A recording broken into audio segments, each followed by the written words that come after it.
Blake, I want you to know how honored and flattered I am and how important you are to me. It's not like it's the key to the city. It was just a mistake. No, Blake, don't. No. Perhaps you feel foolish, but you shouldn't. There's no need. There's no need to feel honored either. Blake, we know. We have always known how big a difference there is between us. But the biggest difference, the one we never talk about, is the 20-odd years that separates us. Now, age can be measured in a different way, too. Like how many times you've said and responded to the phrase, I love you, and I know right now for you there's only one answer, but I'm here to tell you there are a great many more answers. Fine, you have reservations. Who wouldn't? My mother, my father, my fabulous marital failures. Okay, my age. Blake, you are not listening to me. Do we really? Do we have to drag No, now look, the easiest solution would be for me to say, I love you too, Blake, and that would make you happy, and I would even mean it for right now. For 5 o'clock in the afternoon on a cloudy day. That would be good enough for me. Not for me. Blake, I like us. Some things have gone wrong, some of them disastrously. But so many other things have gone right. And that's the way it works. It is messy. I mean, you're making up, you're breaking up, you hate each other, you like each other. It's just messy. There is no magical moment when you turn to one another and announce in unison that you're in love. One of the two gets there first, you see, and then the other one just has to say thank you, but I don't know. And if you love me, you'll have to wait. Thank you? If that's what you're trying to say, really, Ross, I really Blake, I want to know how I feel about you without politics making mayhem of what's left of my mental functions, all right? And if all I can do is thank you for this gift that you've given me, look, is that so terrible? Unless it wasn't a gift at all, and it was more like putting a quarter in the jukebox and you knew exactly what you were going to hear. It's nothing so elaborate, Ross. It's not like I'm asking you for a counseling session with Solomon or Father Time. Either you do or you don't. Okay, so I do and you don't. It's very simple. And then the decent thing to do would be to forget that this ever came up.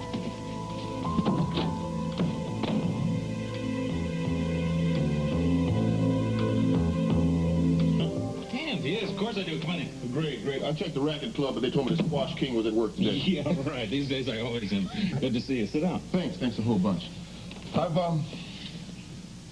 got something I need to talk to you about. It's a little, well, it's a private matter, and, you know, you're a public official and all that stuff. Sometimes a little too public and too official. Yeah. Well, you remember Gilly's, brother, right? Yeah, of course. David Grant. Of course I do. Yeah, we really are grateful for the supervised probation. Oh, that was Judge Collier's doing mostly. Yeah, but it had to come across your desk. You had to sign off on it. I know that. Yeah, is it working out? David living with him? It's fine. It's just that we're a little full up right now. My daughter just got back from Europe. Hamp, is there a problem? Has something happened? A trouble? Well, honestly, Ross, if there's a problem, I'm the problem.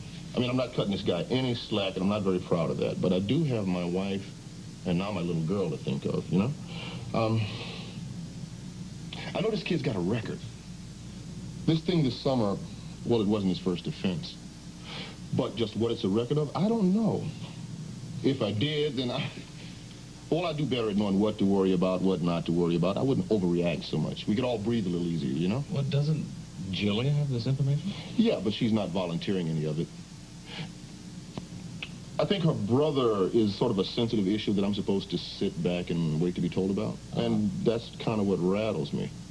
No, I don't think he's done anything so bad as I suspect him of when I get to having wild imagination. But, well, if I was his probation officer, which I almost am, then I would have been told all of this, right? Yeah, you would. Well, I see no problem. I'll look into it. Great, thanks. You do me a favor in return. Sure. What? What's up? Who does your flowers at the towers? Oh, S&S down on Spear Street. You know, they're really good, man, but I gotta warn you, they're not cheap. Money is no object. Really? Well, it sounds like you've got something very important you have to make up for. Yeah.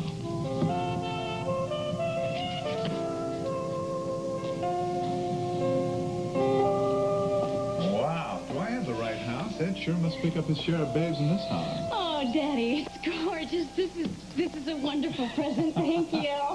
The salesman thought I was out of my mind when I didn't sign it, but I told him you'd know. And there is more.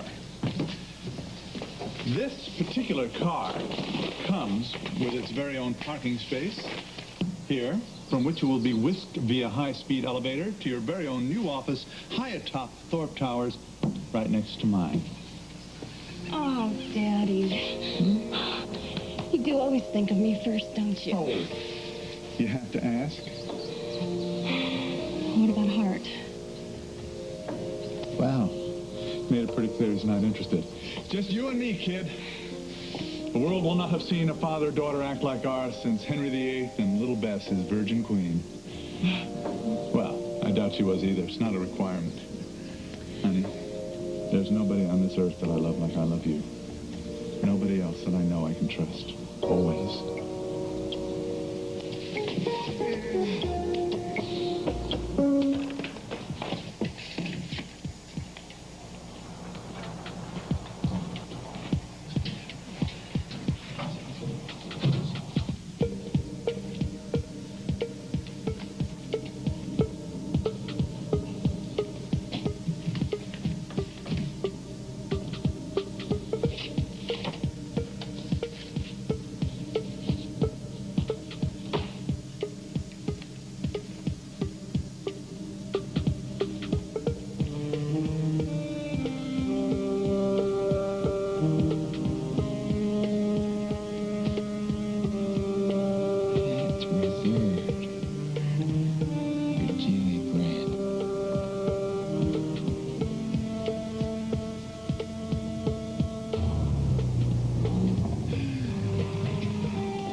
Not even like driving. It's like the road is speeding and you're standing still.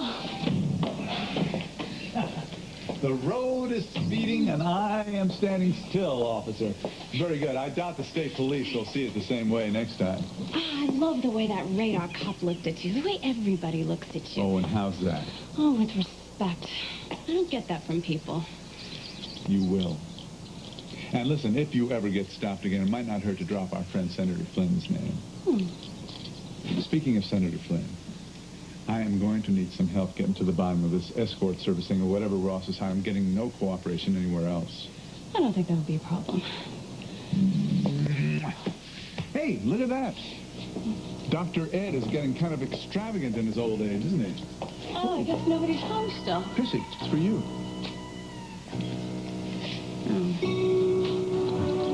I guess none of your secret admirers is all that secret to you, huh? Well, somebody wants me to change my mind or wants to change his. It's very tiresome, really. That last boyfriend you dumped? Nothing, really. It was hardly begun before it was over. Everything just whizzing by too fast to get a good look. It's the best way, isn't it? Just leave them behind before they can let you down. You're the only one who always comes through